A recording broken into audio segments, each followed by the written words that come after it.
Assalamualaikum warahmatullahi wabarakatuh. Yang saya hormati Bapak dan Ibu dosen pengampu mata kuliah ilmu pendidikan. Yang saya hormati dan saya cintai teman-teman semuanya. Apa kabar teman-teman semuanya? Semoga kita diberi kesehatan dan kelancaran puasanya sampai akhir ya. Sebelum memulai mata kuliah ini, alangkah baiknya kita membaca basmalah terlebih dahulu. Bismillahirrahmanirrahim.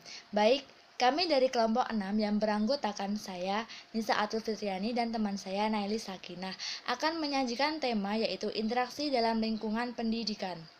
Nah, sebelum kita ke inti, saya mau tanya, apa sih interaksi itu?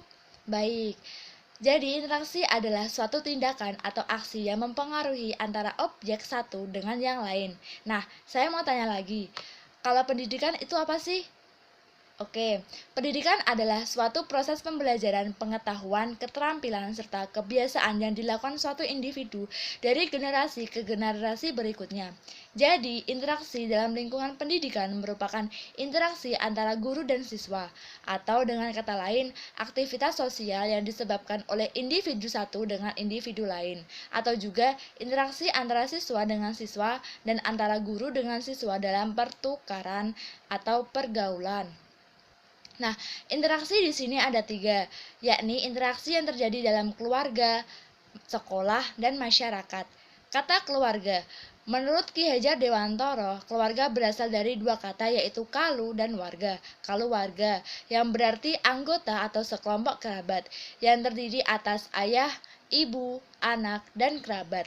Keluarga juga merupakan unit pertama dalam masyarakat, dan relasi yang terkandung di dalamnya sebagian besar adalah relasi langsung dalam perkembangan individu. Dan terdapat tahap awal proses sosiologis anak. Nah, yang bertindak sebagai pendidik adalah ayah dan ibu, serta semua orang yang merasa bertanggung jawab dalam perkembangan anak, contoh kakek, nenek, dan lain-lain. Selanjutnya, interaksi yang terjadi dalam keluarga.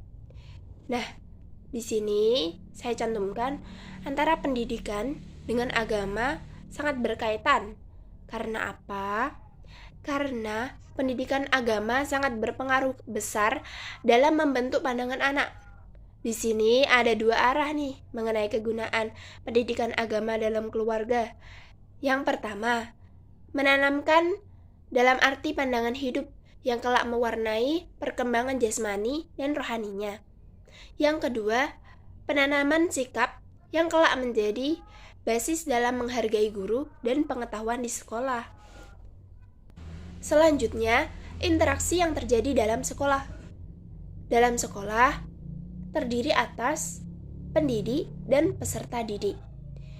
Nah, apa sih pendidik itu?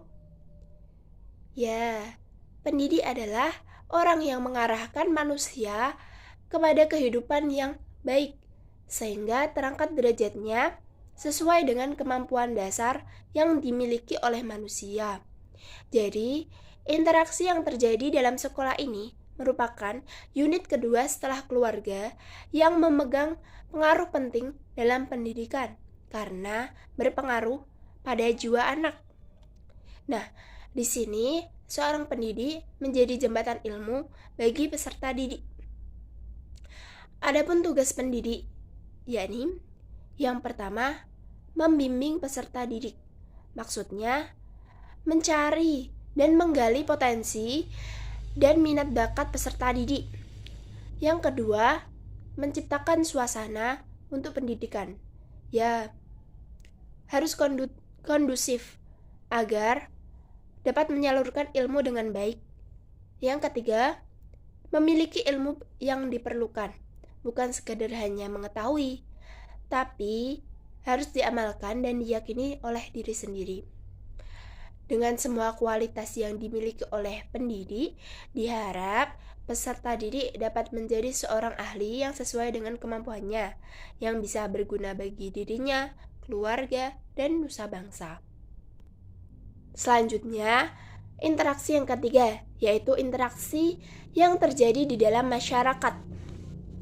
Di sini, masyarakat merupakan interaksi pengaplikasian setelah sekolah dan keluarga.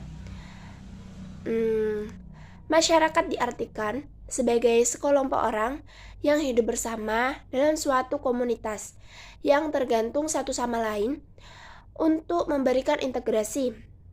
Jadi, di sini kita akan dituntut keluar dari zona nyaman dan akan menemukan interaksi. Yang pertama, kerjasama, yaitu saling membantu memahami aktivitas masing-masing. Yang kedua, persaingan. Pasti di sini ada rasa iri, rasa dengki, dan sebagainya. Yang ketiga, pertikaian atau pertentangan. Nah, di sini mental kita diuji oleh orang-orang yang berusaha menyingkirkan kita. Yang keempat, akomodasi, di mana sebuah konflik menjadi penyelesaian agar terjadi kerjasama yang baik. Nah, masyarakat sendiri mempunyai norma-norma yang berlaku dan berkembang secara turun-temurun dari generasi tua ke generasi muda, yang terikat suatu ras, identitas bersama, golongan, serta pengaruh kebatinan satu sama lain, di mana norma tersebut harus ditaati oleh warganya, karena untuk membentuk kepribadian warga yang bertindak dan bersikap sesuai norma. Jadi, kesimpulannya, manusia sebagaimana yang dijelaskan merupakan makhluk yang senantiasa hidup dalam suatu lingkup masyarakat, di mana akan saling menimbulkan interaksi. Nah, interaksi yang terjadi dalam lingkungan ini meliputi sekolah, keluarga, dan masyarakat. Semua komponen ini harus ada dan saling berkaitan satu sama lain, agar seorang individu dapat saling berbicara, saling bekerja sama, untuk mencapai tujuan bersama dalam mengadakan perdamaian, pertikaian, persaingan, dan sebagainya. Nah, hanya itu yang bisa kami sampaikan. Kurang lebihnya kami mohon maaf yang sebesar-besarnya. Kalau dari teman-teman ada yang belum paham, silakan ditanyakan ya. Sekian, wassalamualaikum warahmatullahi wabarakatuh.